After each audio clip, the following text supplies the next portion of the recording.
Good afternoon. Once again, we're continuing to follow that breaking news out of New Hartford. Police on scene of a shooting at Sangertown Square Mall. What we know so far, one person has been shot, taken to the hospital. Their exact condition is not known at this time, but it's described as being not critical. New York State Police say this is not an active shooter situation. New Hartford Police, they're asking everyone to stay away from the Sangertown Square Mall at this time. We're going to go now live to the scene. Our own Kristen Copeland is there. Kristen, what do you know so far? Well, plenty of warm hearts to go with all those frigid fingers and toes this afternoon at the Lanterns in Clayville. It was the site of the 9th annual Cardboard Classic sled race hosted by Team Joshman. The entry fee was $10, but there were some stipulations for the racers. Sleds could only be made from cardboard, duct tape, glue, string, and paint or other decorations.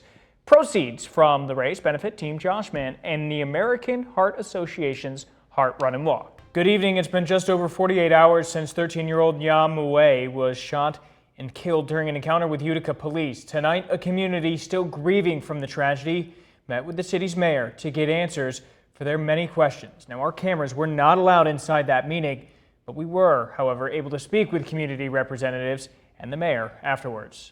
Take a look at this. A Pennsylvania man tried to get this past security at Newark International Airport on Friday. Yup, that's a turtle. More specifically, a red-eared slider. According to its owner, at least. Agents were alerted when he set off an alarm while passing through a TSA body scanner. A pat-down revealed he had wrapped the turtle in a blue towel and stuffed it down the front of his pants. He was escorted away by police. The turtle was confiscated, by the way. Police said they would contact Fish and Wildlife officials. It's important to note red-eared sliders are commonly sold as pets. First, recovery efforts in Rome continue as we go on the air this evening. The state of emergency has been extended by County Executive Anthony Pacenti. It will now expire on June 25th. That means the 8:30 p.m. to 5:30 a.m. curfew will remain in effect as well. The Rome Chamber of Commerce is now accepting applications for their emergency business fund. Those applications went live today. We have details on how businesses can apply on our website, WKTV.com. Significant progress in power restoration was made today in the city. The number of outages as of this afternoon down to 552. All power expected to be restored by 11:30 tonight. The National Grid says that could actually be sooner. Town Square Media teamed up with Shenatries to donate 1,500 cases of water to Rome. A box truck donated by Utica Mac was filled with water that members of the community purchased through Shenatries. The drive was supposed to run until 9 o'clock last night. Organizers had to end it early because of the overwhelming support. For area kids, this week is one they've been dreading since the end of June. The last full week of summer vacation. With the new school year just over a week away, many parents will take and post first day of school signs on social media, but the Oneida County Sheriff's Office wants you to be safe while doing it. The Sheriff's Office says parents should be careful to not expose too much of your child's personal information in the pictures. You should block out sensitive information like your child's age or grade, what school they go to, their teacher, school bus number, and any pictures that may show your house number. The Sheriff's Office says no matter your friends or privacy settings, it's best to keep your personal information just that, personal. Still a hospital happening today. It's the official opening of the helipad on the Oneida County Parking Garage at the Wynn Hospital. Mercy Flight has done their test landings and takeoff. Now LifeNet doing the same. The verdict, well done.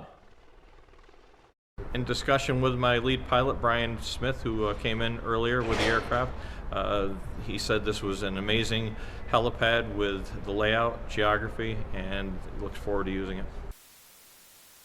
LifeNet's manager says a rooftop helipad is the safest place for a hospital helipad, eliminating worries about pedestrians and cars. Also, Oneida County Executive Anthony Pacenti just released his 2025 budget proposal. It carries no property tax levy increase in spite of the costly task of helping Rome recover from the July 16th tornado. Pacenti said that as recently as Monday, he had considered a tax increase of around 3%, but dipping into the county's robust $90 million fund balance, precluded the need for that. Together, we moved $5 million from fund balance to begin to address needs. Together with our partners, we set up temporary shelters and began to put hundreds of thousands of dollars worth of food replenishment cards into the hands of people just 48 hours after the tornado. Most importantly, we have put, along with the community in raising money, we have put nearly $1.4 million into the hands of over 450 residents whose properties were wrecked by this tornado.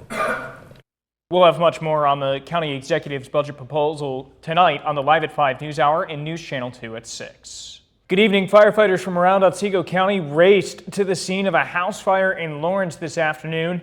They're still on scene at this hour. It's your top story tonight at 11. A passerby called in the fire at 299 Crawford Road around 5 o'clock. The West Lawrence fire chief tells us 2 people lived in the home. They were able to escape without injury. It's believed that the fire started in the back of the home. The exact cause, however, is still under investigation.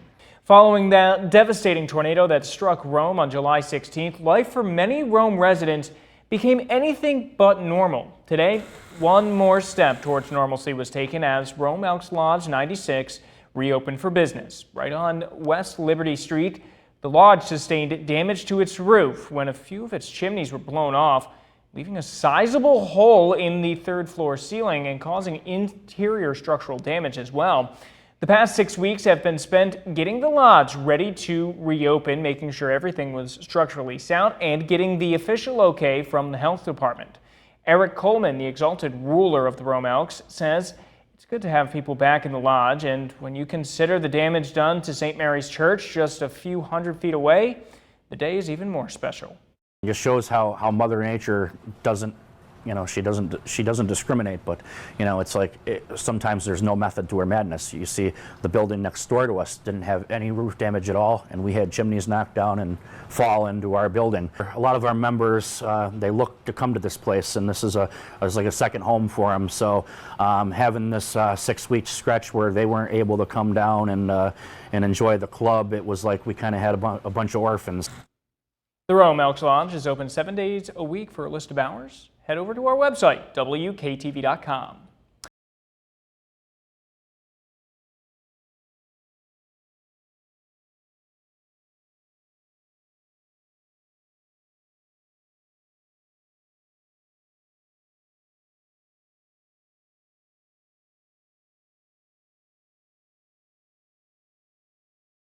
Good evening. Firefighters from around Otsego County raced to the scene of a house fire in Lawrence this afternoon.